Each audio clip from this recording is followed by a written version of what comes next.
Bonjour à tous, c'est Coach Prisca. Alors, je suis très heureuse aujourd'hui de partager avec vous, et comme tous les jours d'ailleurs, des conseils, des astuces pour réussir votre vie au quotidien. Alors aujourd'hui, j'ai un grand secret à partager avec toi. C'est juste expliquer comment est-ce que j'ai appris à avoir confiance en moi. Tu le sais certainement, hein, naître et grandir en Afrique, c'est parfois s'attendre à être un enfant injurié, battu au quotidien. En tout cas, pour ce qui concerne l'ancienne génération, donc nos parents. Et donc, ma mère, à force de me répéter que mes yeux étaient trop gros et ma voix trop grosse, avait fini par me faire croire que je n'étais pas belle du tout et que je ne méritais rien de bon dans la vie. Chemin faisant, je me suis rendu compte en fait, en prenant de l'âge, que tout ce que mes parents disaient de moi n'était pas si vrai que cela. Tout ce que mon entourage pouvait dire de moi n'était pas si vrai que cela. Et puis à la suite des différentes formations que j'ai eu à suivre, des conseils ici et là et des expériences que moi-même j'ai vécues, je me suis rendu compte d'où venait mon problème. Mon problème, c'est que je m'identifiais à 100% à ce que mes parents disaient et pensaient de moi. Et c'est ce que nous, pour la plupart, nous faisons. Pourquoi? Parce que nos parents nous ont mis au monde, donc pour nous, c'est vraiment notre référentiel en matière de vérité. Et quand je suis devenue mère moi-même, je me suis rendu compte en fait que avoir des enfants ne dépendait pas du taux de fécondité des deux parents, mais dépendait plutôt d'un être beaucoup plus grand que nous, qui est Dieu. J'ai compris par là que, en fait, mon identité ne dépendait pas de mes parents. Mes parents étaient juste un canal par lequel le divin avait permis que je vienne au monde. Et partant de là, j'ai compris en fait que ma source était divine.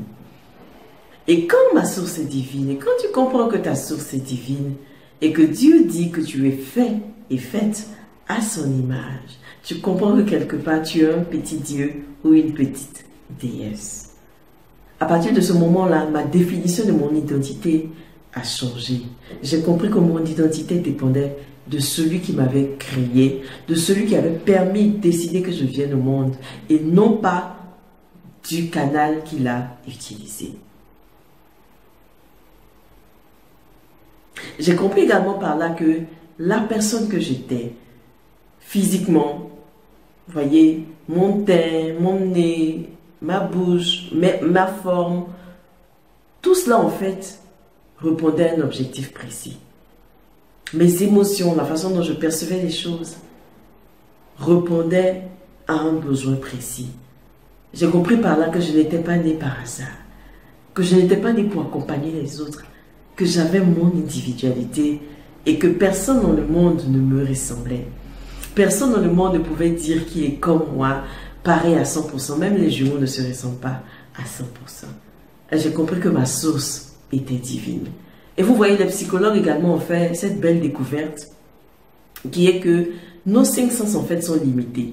Donc, le goût, l'odorat et tout ça sont limités. Et que nous ne percevons en tant qu'être humain que 10% de la réalité qui nous entoure.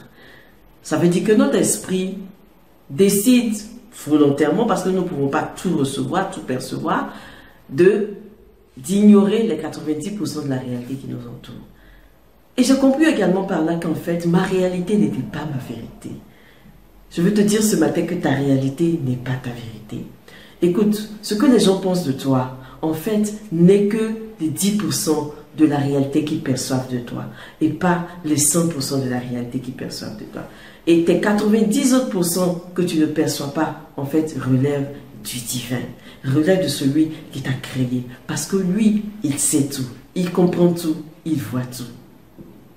Donc cesse de définir ton identité par rapport à tes origines familiales ou nationales. Non, définis ton identité par rapport à ta source, par rapport à ton origine qui est divine. Alors tu comprends par là que ta situation actuelle n'est pas ta destination finale. Tu comprends par là que même si ton chemin est orageux, ta destination finale sera ensoleillée. Tu comprends par là que peu importe tes défauts physiques, peu importe ce que les gens peuvent penser de toi, ta réalité n'est pas ta vérité. Et ce matin, je veux que tu connectes ta foi à celle du divin pour former les 100% de qui tu es. Et les 100% de qui tu es, c'est une bonne personne. Une personne qui aime les autres. Une personne qui a confiance en elle. Une personne qui est courageuse. Vous savez, quand un enfant naît, il a 100% confiance en lui. Et c'est ce que nous sommes en réalité. Au fur et à mesure qu'il grandit, l'entourage, la société, l'éducation qu'il reçoit des parents, de la famille, va justement déteindre sur cette nature intrinsèque que nous sommes, que nous avons à notre naissance. Ce matin, je veux te dire que tu es né étant une personne qui a confiance en elle. Et tu peux retrouver cette confiance en soi. Alors, si tu veux retrouver cette confiance en soi, rejoins-nous le 8 juillet au Priscadat Masterclass. Tu peux cliquer sur le lien qui est au-dessus de la vidéo pour en savoir plus. À très bientôt.